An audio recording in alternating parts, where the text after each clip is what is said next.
When the Doom claimed Valyria, the great freehold fractured into warring cities and upstart nations, ripe for the taking.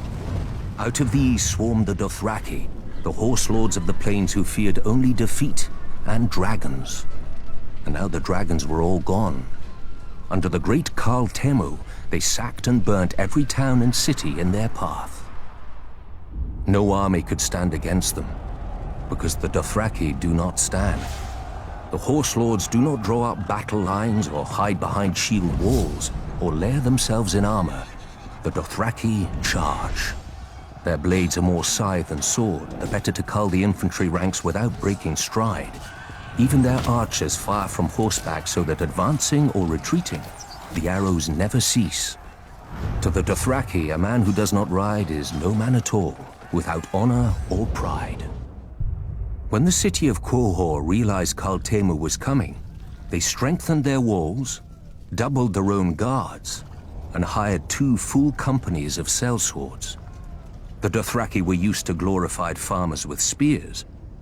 Quohor would show them a proper army, with mounted and armored cavalry to match the Horde's own. As an afterthought, the city leaders sent an envoy to Astapor to buy Unsullied. The slavers had always claimed that the Unsullied were the great Giscari legions come again. Few cared. The dragon-burned ruins of Old Gis were a stark reminder that the age of the foot soldier was over.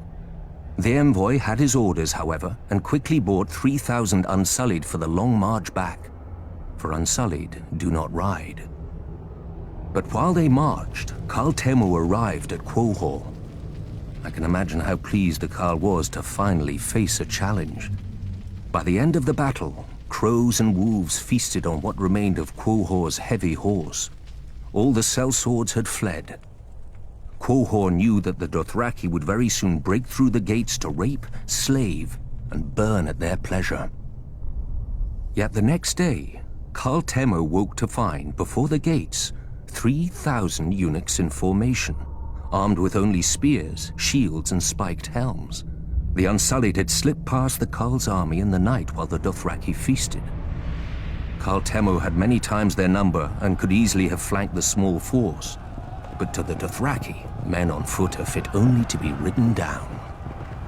18 times the horse lords charged, and 18 times the Unsullied locked their shields, lowered their spears, and held the line against 20,000 Dothraki screamers. When the Karl's archers rained arrows on them, the Unsullied lifted their shields above their heads until the squall passed. And then they held the line. In the end, only 600 Unsullied remained, but more than 12,000 Dothraki lay dead, including Karl Temu and all his sons. The new Karl led the survivors past the city gates, where one by one, each man cut off his braid and threw it down before the feet of the Unsullied, defeated and shamed forever. Since that day, the Unsullied fill the ranks of cities and households wealthy enough, or desperate enough. Sellswords fight for gold, knights for glory, and Dothraki for blood. To a man, the Unsullied fight only to obey. With the right master over them, imagine how the forces of chaos would break against their shields. The conquerors, the madmen, the usurpers.